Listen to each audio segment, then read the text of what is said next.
All right, Shalom. First and foremost, I want to give all praises, glory, and honor to Yahweh, Ba'ashem, Yahweh Shai, Ba'ashem, Rachakadash. Double honor to the elder apostles, Great Millstone, and salutation and much love to you, Akim, out there pushing out this word of truth and sincerity. And Shalom as well to the men, women, and children listening to the prophets of the Lord. And pretty much, I just want to go into, how our salvation is nigh. Okay, the Lord returning and bringing great slaughter, and at the same time bringing a great deliverance unto the elect of the children of Israel, right? The 1/3, beginning with the 144,000 men that will stand boldly for the name of Yahweh Ba'ashem Yahweh Shai. All right, and that salvation is coming, but what we have to be able to endure unto the end. All right, so all these Christians talking about, I've been saved because I accepted sweet Jesus in my heart. Well, they're not knowing the scriptures. All right, this is Mark 13, verse 13. It says, "And ye shall be hated of all men for my name's sake, but he that shall endure unto the end, the same shall be saved." So the ones that stand for the Lord unto the end will be the ones to be saved. Okay, so you have to endure unto the end, whatever your end may be. If you have to die for the Lord, then so be it. But you endured to the end. All right. And the ones that will endure, which is going to be a lot greater than the ones that die. All right. As far as in this truth. All right. It's because it's going to be a great deliverance. All right. Those that endure unto the end. All right. When the nuclear missiles are coming, all right, flying through the skies, then the righteous shall be saved. All right. Like the scriptures say, the righteous shall scarcely be saved. Okay. So let's get into these scriptures now. All right, because this is how the Lord is about to bring salvation, man, through what people ignorantly call UFOs. All right, the chariots of the Lord. This is Luke chapter 21, verse 28. I'll start at 27, and I'll start at 26. Luke 21, verse 26. Men's hearts failing them for fear and for looking after those things which are coming on the earth. For the powers of heaven shall be shaken.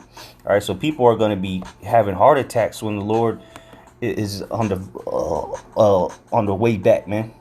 And even before that, because all the calamities, all the horrible miseries that are taking place on the earth are going to have men dying from fear, man. And verse 27 says, "And then shall they see the Son of Man coming in a cloud with power and great glory." And you go into one of those words, I believe it's glory. It goes into his host. So the Lord's coming in a cloud, aka a UFO. All right, and we can prove that in Psalms or a chariot. Let me see, I think it's Psalms 103. Let's see. Let me do a quick search. I know it's in Psalms. Okay, it was actually Psalms 104, verse 3. It says, "Who laid the beams of his chambers in the waters? Who maketh the clouds his chariot? Who walketh upon the wings of the wind?" All right, so the clouds are the chariots of the Lord. Okay, the one that walketh upon the wings of the wind, meaning they can fly. All right, so what the Lord is coming back on a cloud, but it's a chariot. All right, that's a so-called UFO. And it's going to be one humongous UFO. And they just, scientists just reported, or astronomers, whatever, reported seeing a chariot, or a UFO, as they call them, this bigger than the size of Earth. So that's the fathership. That's the one the elect's going to be upon, all right, be beamed up into. And that's the one that Yahweh Shai is returning in. All right. So back in Luke 21, verse 27, "And then shall they see the Son of Man coming in a cloud with power and great glory." All right, because the Lord's, he's coming in with great power. He's not coming to meet you people as a man. He's coming in his glorious form. All right. And when he calls up his elect will be changed to be like him, be like as he is, Verse 28, "And when these things begin to come to pass, then look up and lift up your heads, for your redemption draweth nigh." So our redemption is going to come from where? Up in the clouds. Okay. because it said the Lord's coming in the cloud.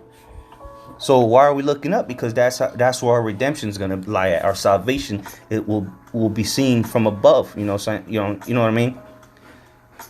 Like the instruments of our salvation will be above. That's why it says to look up, lift your heads up, for your redemption draweth nigh. All right, because the same way the Lord left is the same way He's coming back. And let's get that account in Acts chapter 1. Okay, this is Acts 1, and I'll start at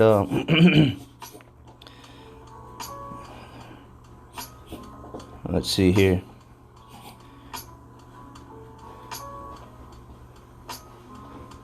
Let's start at verse 9.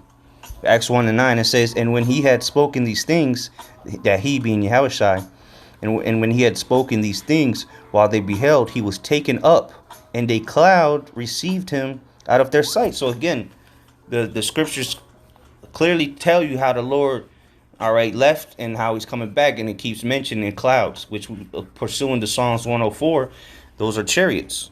All right, it says, verse 10, and while they looked steadfastly toward heaven as he went up. So what were the disciples doing?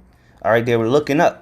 They lifted up their heads, like in Luke 21 said, lift up your head, for your redemption draweth nigh, right? So this is the same thing that we're going to be doing in those last days, waiting on their redemption, is what the elect, the elect, of course, what the disciples were doing. All right, they were looking up.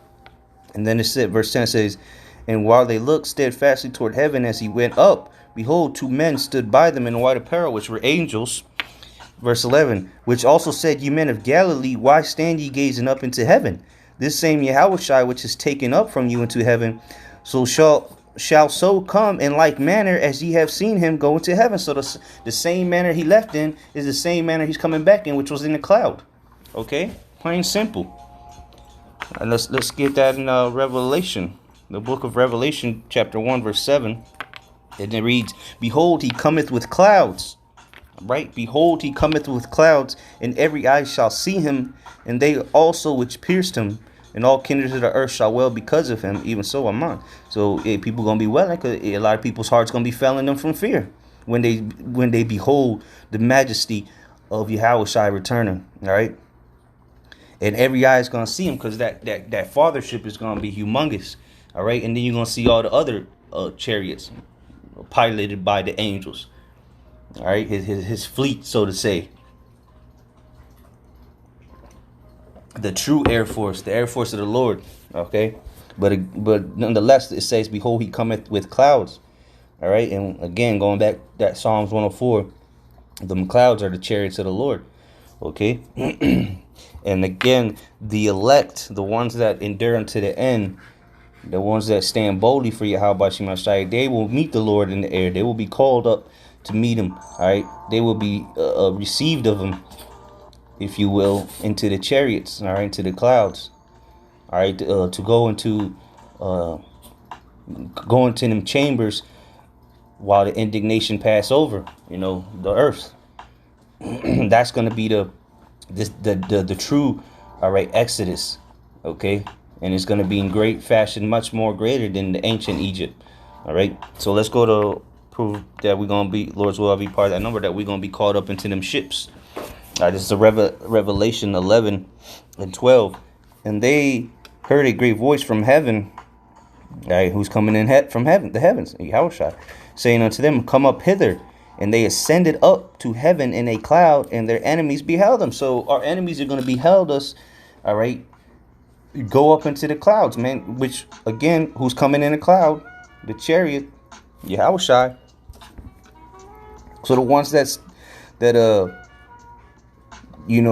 fight for the Lord, guess what? The Lord's going to fight for you. All right, he's going to receive you up into the heavens. And your enemies, all right, all those that come up against us, whether 2/3 of our nation or these heathens, mainly Esau, all right, they're going to watch us as we go up into them chariots, man. They have different movies where people are getting beamed up through tractor beams, as they call them. That's going to become a reality. All right. What they call them, UFO invasion, an abduction. All right. That the elect will be abducted out of this wicked and sinful kingdom right before it's about to be destroyed. All right, and where they gonna go? They're gonna go to the cloud, and not Esau's cloud. All right, they're going up to the heavens to meet the Lord. All right, let's get that in First Thessalonians. It's First Thessalonians chapter 4, and I'll start at verse 16.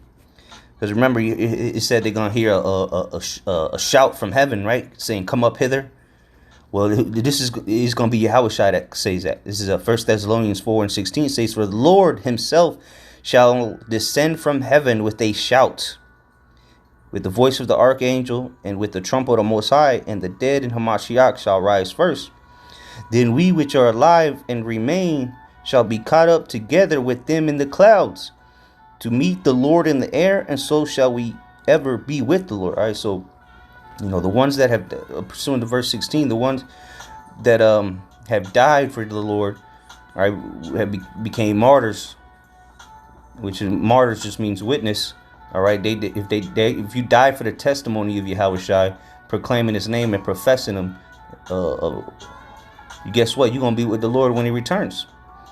And then the ones that remain, the ones that are enduring still, they're gonna be called up to meet Yahushua and the rest of the elect in the clouds, and we're gonna meet him in the air, as it says. So we're gonna be called up, literally, and then we're gonna be changed in the twinkling of an eye, and then we're gonna be with the Lord forever. All right, and that'll be the beginning of the kingdom of Yahweh Hashem Yahushua being established, which now is being prepared. All right, because the kingdom is within us, but the physical manifestation will begin when Yahushua returns and redeems his elect. All right, so we'll end it off on this. This is Wisdom of Solomon chapter 5 verse 1. It says, "Then shall the righteous man stand in great boldness before the face of such as have afflicted him and made no account of his labor." So who are those? The ones that afflicted us and made no account of our labors. That's the 2/3 of our people and the heathen. Okay, because remember in Revelation 11 and 12, it said that the enemies beheld them. So those are going to be the ones to behold us, the ones that afflicted us. And yes, 2/3 of our people did afflict us. All right, they killed the prophets. They betrayed the Lord. Now it's time for them to pay. While we receive salvation, they will receive destruction and death. All right, but they're gonna be good when they come back in the kingdom of heaven. Verse 2. Wisdom of Solomon 5 and 2.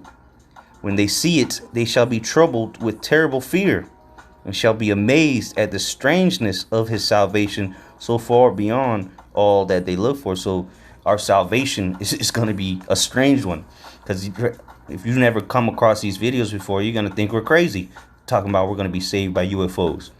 But that's what the Bible says, and people aren't looking for that kind of salvation. I don't know what they're looking for. These people don't know what the day of the Lord is about, and they don't know how salvation is going to come about. A lot of people that claim to be Christians think they're already saved, so it's going to be a strange salvation that they're going to behold. Verse 3: "And they repenting and groaning for anguish of spirit shall say within themselves, This was he whom we had sometimes in derision and proverb of reproach." All right, so pretty much that was the point, the strangeness of the salvation. So, hey, our salvation is at hand, and it's going to be a strange one, but it will happen. Shalom.